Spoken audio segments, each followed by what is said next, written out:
ọ̀rọ̀ nípa àwọn RMQK ni mo fẹ́ sọ. Ẹ dákun, èmi tó rí nǹkan tí ó jọ mí lójú lọ́dọ̀ wọn o, mo rí nǹkan tó jọ mí lójú, mo sì rí nǹkan ìyàlẹ́nu tí mo rí mo fẹ́ kẹ́ ẹ farabalẹ̀ kẹ́ ẹ wá wò kí n tó ṣàlàyé tí mo fẹ́ ní sí lórí ọ̀rọ̀ wọn kájọ gbèrò. Tó bá jẹ́ wípé èèyàn lè wà ní orí ìjọba yìí kó sì tún máa pè rẹ̀ mùsùlùmí, tó bá jẹ́ pé èèyàn lè wà ń bẹ̀ kó sì tún máa jẹ́ mùsùlùmí, ẹ̀yin àfáà pàápàá jùlọ ẹ̀yin àfáà mo fẹ́ kẹ́ wá bá wo fọ́nrán kẹ́ bá ní ṣàlàyé tó bá wà lórí ẹ̀ kí n tó máa sọ mo fẹ́ sọ lórí ẹ̀. láti gbé orúkọ ọmọ yìí jáde. wọ́n ní orúkọ ọmọ náà yóò máa jẹ́ Alisa. Kí ni mo pè é? Alisa. ALEESAH. Alisa. Gbogbo mọ́nímọ́ní tí wọ́n máa ń mọ́ni sọ́lá, gbogbo mọ́nímọ́ní tí wọ́n mọ́ni sáànú, gbogbo mọ́nímọ́ní tí wọ́n mọ́ni sí ìyè, tí wọ́n sọ ní dọlọ́lá láyé, a sọ ọ́ dọlọ́lá lónìí, a fi àṣẹ àwọn ẹ̀mí mímọ́, a fi sọ ẹ́ di ààyè lónìí. O ò gbọ́dọ̀ ṣẹrú, o ò gbọ́dọ̀ sí lẹ́yìn, iwájú ló máa bẹ. Bàbá wa bẹ jáde bá sí káṣí sílù hàlìyí. Allahu Muhammadu Maulana Alikil Khaliki.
Ṣé wá rí mo ní gbogbo ẹ̀ ti wo fọ́nrán tí mò ń sọ̀rọ̀ pa ẹ̀rù bẹ́ẹ̀ ṣe ń sọ orúkọ ọmọ gbogbo nǹkan tí ń kà níbi ìṣúná ọmọ yìí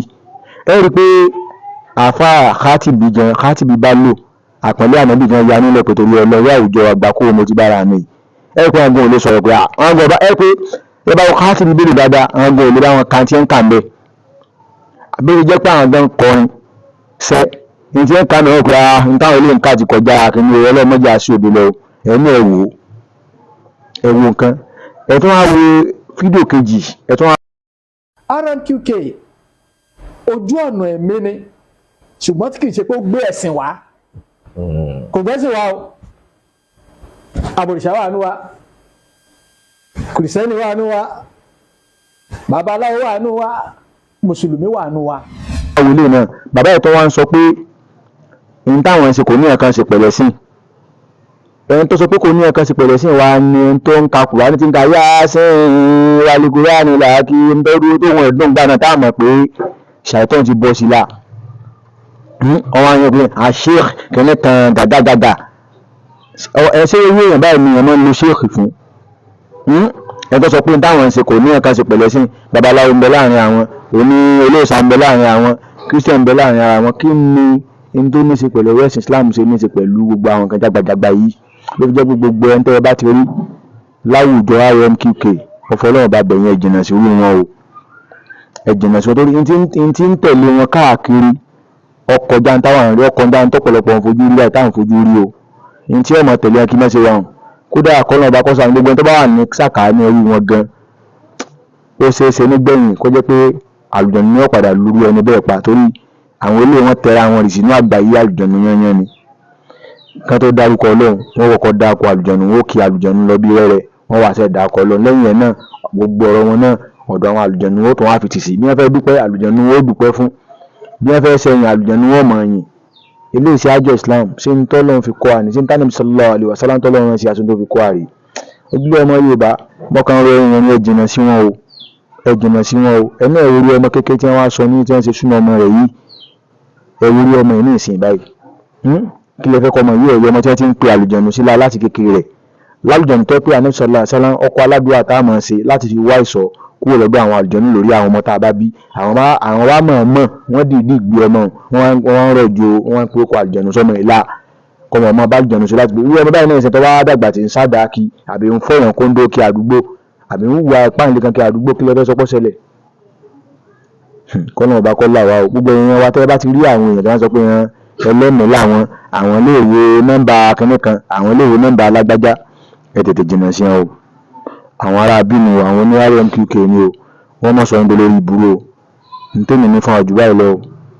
ó dàbọ̀ o.